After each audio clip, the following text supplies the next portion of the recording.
আসসালামু আলাইকুম viewers, welcome to my channel টাটকা রেসিপি বাই মাহমুদা। আজকে আমি তৈরি করে দেখাবো থাইল্যান্ডের একটি মিষ্টি জাতীয় খাবার। ভিউয়ার্স, থাইল্যান্ডে এটি প্রচুর পরিমাণ চলে। এটাকে ম্যাঙ্গো স্টিকি রাইস বলা হয়।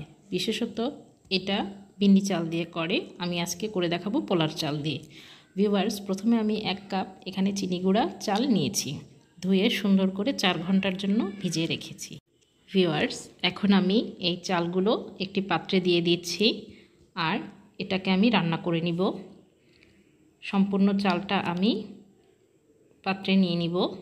ভিউয়ার্স, এটার মাঠটা আমি ফেলবো না, ভাতের মতোই রান্না করব, একরকম বসা ভাত যেটাকে বলে। এখানে আমি 2 কাপ পরিমাণ পানি দিয়ে দিলাম। ভিউয়ার্স, অন্যদিকে আমি এখানে একটি সস তৈরি করব। এর জন্য আমি একটি নারিকেলের সম্পূর্ণ দুধ নিয়েছি, দিয়ে দিচ্ছি 2 টেবিল চামচের মতো চিনি, আর দিয়ে দিব এর মধ্যে সামান্য একটু লবণ। ভিউয়ার্স, এখন আমি এটাকে চুলায় সুন্দর করে জাল করে নিচ্ছি। অনেকটাই ঘন হয়ে যাবে। ভিউয়ার্স, এটা কিছুক্ষণ রান্না করার পর ঘন হয়ে এসেছে।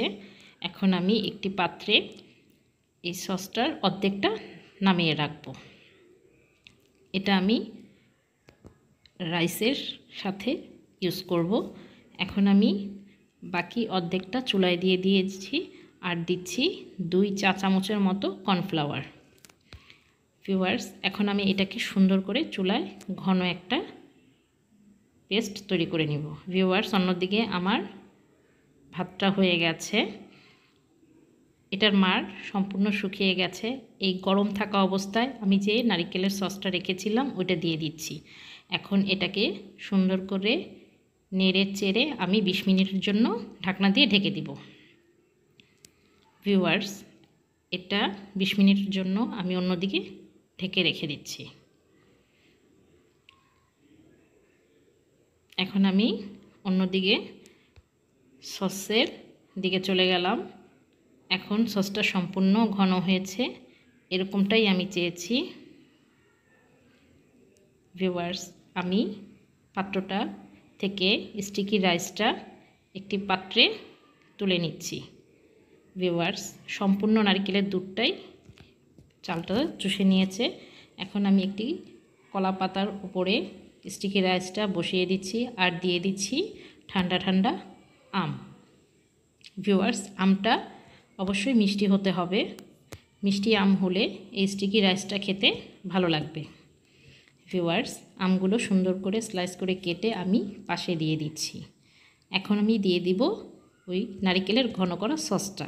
ভিউয়ার্স, সসটা স্টিকি রাইসের উপরে আমি এখন সুন্দর করে দিয়ে দিচ্ছি। একটু বেশি পরিমাণেরই দিব আমি। ভিউয়ার্স, একটু লক্ষ্য করলে বুঝতে পারবেন। ভিউয়ার্স, এখন আমি এর মধ্যে দিব ভেজে রাখা কালো আর সাদা তিল। এটা খেতে খুব ভালো লাগবে। এটার সাথে থাইল্যান্ডের এই খাবারটাতে তিল ব্যবহার করে। ভিউয়ার্স, একটু লক্ষ্য করুন কতটা দেখতে লোভনীয় হয়েছে। আশা করছি এটা আপনারা করে খাবেন। ভিউয়ার্স, আমার চ্যানেলের পাশে থাকবেন আর প্লিজ সাবস্ক্রাইব করবেন। ধন্যবাদ সবাইকে।